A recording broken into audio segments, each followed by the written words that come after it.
ಅಲ್ಲ, ಅವರು ರಾಜಕಾರಣವನ್ನೇ ಮೈಗೂಡಿಸಿಕೊಂಡು ಬಂದವರು ಇನ್ನು ಜೀವ ಇರೋವರೆಗೂ ಅದೇ ಇರಬೇಕಲ್ಲ. ಅವ್ರಿಗೆ ರಾಜಕೀಯವೇ ಜೀವನ ಆಗಿತ್ತು.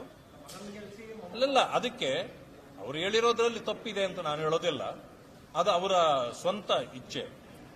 ಆದರೆ ನಿಮಗೆ ಜೀವ ಕೊಟ್ಟವರು, ಜೀವನ ಕೊಟ್ಟವರು ಅನುಭವಿಸಿದ್ದೇನು ಈ ರಾಜ್ಯದ ಜನ? ಈಗ ನಿಮ್ಮದಾಯ್ತು. ಈಗ ನನ್ನನ್ನು ನಂಬಿದವರಿಗೆ ನಾನು ಇದನ್ನು ಕೊಟ್ಟಿದ್ದೇನೆ. ಈಗ ನನ್ನ ಯಾವ ರೀತಿ ಬೆಳೆಸಿದ್ರು, ನನ್ನ ಮಗನನ್ನು ಆ ರೀತಿ ಬೆಳೆಸಿ ಅಂತಂದ್ರೆ ಆಯ್ತು. ಆಗಿರ್ತಕ್ಕಂಥ ಪರಿಸ್ಥಿತಿ ಅದು. ಸಿದ್ದರಾಮಯ್ಯನವರು ಕೊಟ್ಟಿರ್ತಕ್ಕಂಥ ಯಾವುದನ್ನು ಕೂಡ ನೆನೆಸಿ ನೋಡ್ಲಿಕ್ಕೆ ಯಾವುದು ಉಳಿದಿಲ್ಲ. ದೇವರಾಜ ಅರಸವರ ರೆಕಾರ್ಡೇ ಮುರಿದು ಬಿಟ್ಟಿವಿ ಅಂತ ಹೇಳಿದ್ರಿ. ಅವರ ದಿನಗಳ ರೆಕಾರ್ಡ್ ಅನ್ನು ಮುರಿದಿರಬಹುದು, ಆದರೆ ಅವರ ಕೊಡುಗೆಗಳ ರೆಕಾರ್ಡ್ ಅನ್ನು ಮುರಿಯಲಿಕ್ಕೆ ನಿಮಗೆ ಆಗಲೇ ಇಲ್ವಲ್ಲ. ಏನನ್ನ ನೆನಪಿಡಬೇಕು ಜನ? ನಿಮ್ಮ ಸಾಧನೆ ಏನು? 17 ಬಡ್ಜೆಟ್ ಮಂಡಿಸಿದ್ದೀನಿ ಅಂತಕ್ಕಂಥ ನಿಮ್ಮ ಸಾಧನೆ, 17 ಬಡ್ಜೆಟ್ ಇಂದ ಜನರಿಗೆ ಏನೇನೂ ಸಿಕ್ಕಿಲ್ಲ. ಈ ರೀತಿ ಇದೆ.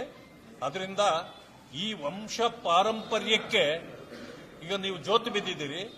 ನಂದಾಯ್ತು, ನನ್ನ ಮಗನನ್ನ ಬೆಳೆಸ್ಬಿಡಿ ಅಂತ ಹೇಳಿದ್ರಿ. ಆದರೆ ಜನರ ಪರವಾಗಿ ನೀವು ಮಾತಾಡಬೇಕಾಗಿತ್ತು.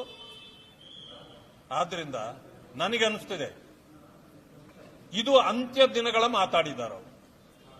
ಭವಿಷ್ಯ ಈ ರಾಜ್ಯಸಭಾ ಚುನಾವಣೆ ಬರ್ತಾ ಇದೆ, ಇನ್ನೆರಡು ತಿಂಗಳಿದೆ. ರಾಜ್ಯಸಭಾ ಚುನಾವಣೆ ಬರೋ ಹೊತ್ತಿಗೆ ಅವರ ಸ್ಥಾನ ಕಳ್ಕೊಳ್ತಾರೆ. ಯಾವ ಸ್ಥಾನ? ಮುಖ್ಯಮಂತ್ರಿ ಸ್ಥಾನವನ್ನ ರಾಜ್ಯಸಭಾ ಚುನಾವಣೆ ಬರುವ ಹೊತ್ತಿಗೆ ಅವರು ಕಳ್ಕೊಳ್ತಾರೆ. ಇದುವರೆಗೂ ಹೇಳ್ತಿದ್ರಲ್ಲ ನಾನೇ 5 ವರ್ಷ ಅಂತ, ಈಗ ಹೇಳಕ್ ಹೇಳಿ ಅವರಿಗೆ. ಈಗ ತಾಕತ್ತಿಲ್ಲ. ನಿನ್ನೆ ವೈರಾಗ್ಯದ ಮಾತನ್ನ ಆಡಿದ್ದಾರೆ. ಅಂದ್ರೆ ಹೆಚ್ಚು ಕಡಿಮೆ ನಂದು ಮುಗೀತು, ನನ್ನ ಎರ ಮುಗಿದಿದೆ, ನನ್ನ ಮಗನನ್ನ ಕಾಪಾಡ್ಕೊಳ್ಳಿ ಅನ್ನೋ ಮಾತನ್ನ ಅವರು ಹೇಳಿದ್ದಾರೆ.